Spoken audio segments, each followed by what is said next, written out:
Good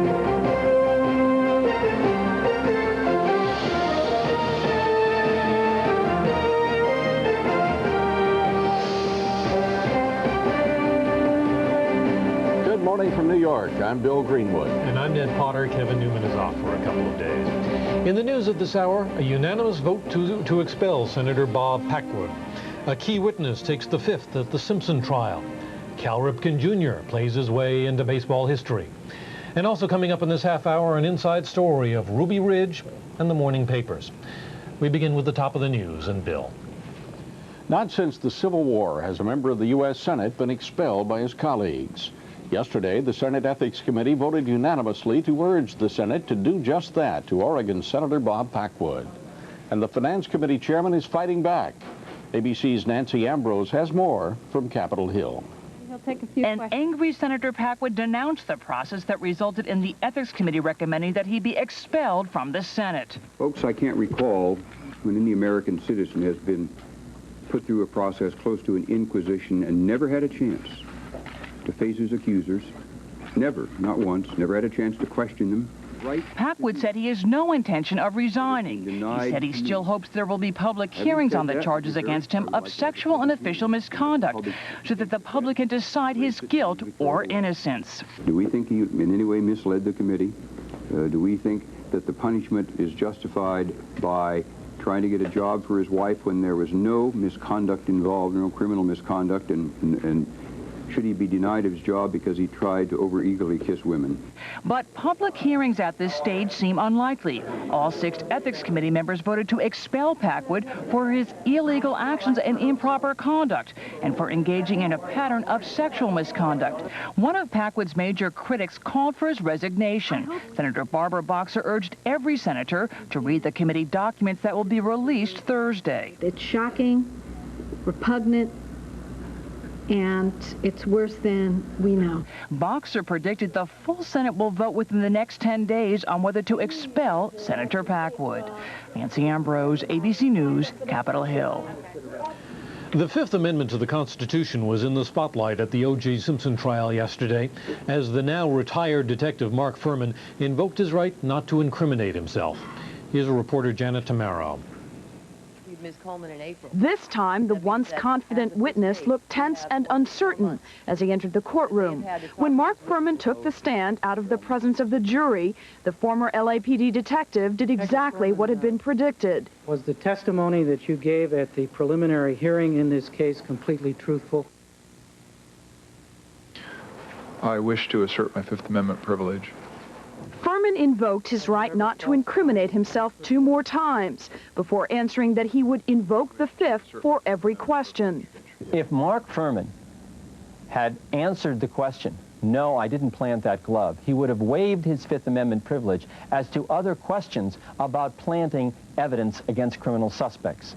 There's always the possibility that Mark Fuhrman might have planted evidence in other cases, even if he did not plant evidence against Mr. Simpson. Simpson appeared teary-eyed as Fuhrman left the courtroom. His defense team explained he was emotional because he claims he's been framed. What more does anyone need out there to understand that we have now demonstrated this man had motive, he had opportunity, and now he's claimed the Fifth Amendment out of his own mouth? The prosecution didn't comment on another difficult day that began with damaging testimony from Laura Hart McKinney, followed by another defense witness who'd once been arrested by Fuhrman. Officer Fuhrman turned around, looked at me, and told me, "I told you we'd get you, nigger." Reporting from Los Angeles, Janet Tamaro for ABC News. Overseas news now. Russian President Boris Yeltsin is denouncing the continuing NATO airstrikes on rebel Serb positions in Bosnia. Yeltsin says NATO has exceeded its UN mandate and has become both judge and executioner by continuing the raids. NATO resumed the raids when the Bosnian Serbs defied a UN ultimatum to remove heavy weapons from around the Bosnian capital of Sarajevo. Well, in sports this morning, as you probably know, Baltimore Orioles shortstop Cal Ripken went into the record books last night. It was a night he and everyone else knew was coming, and it was certainly a night like no other. Here is reporter Mark Stevens of New York station WABC. Cal Ripken always signs autographs before games, but not usually for the president. Cal's kids threw out the ceremonial first pitch on Daddy's night. Then, if it was possible, he added excitement to it by homering in the 4th inning. Oh, my goodness! He's done it again! Then in the 5th, it all became official. This game is now in the books. Cal Ripken standing alone at 2,131 consecutive games played. An amazing display of emotions that even exceeded the night before. Daddy gave the shirt off his back to his little boy and gave himself to the fans in Camden Yards.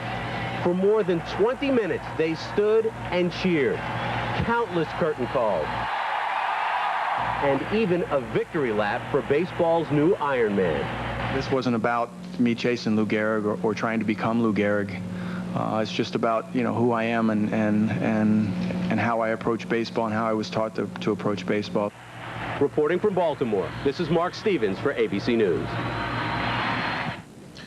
Yeah, on a much more serious note is the aftermath of Hurricane Luis. Its rampage through the northeast Caribbean has left more than a dozen people dead, dozens more unaccounted for.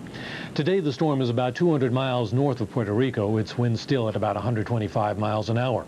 Heavy rains whipped up by Luis caused coastal flooding in Puerto Rico, and damage is said to be widespread on several other Caribbean islands, including St. Martin, St. Bart's, and Antigua.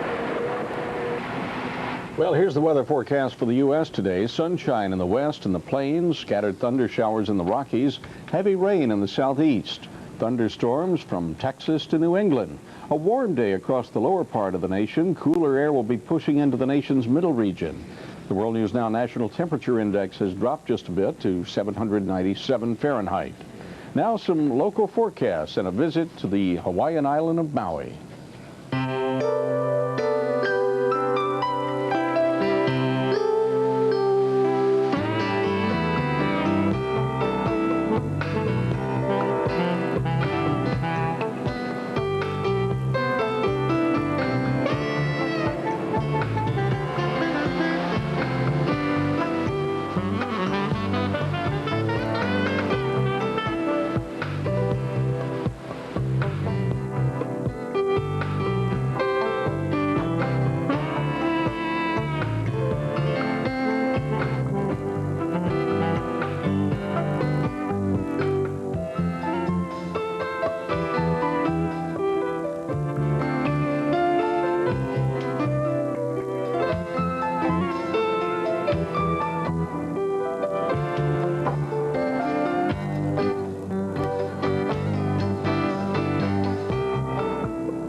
During our Pick-A-Pair event.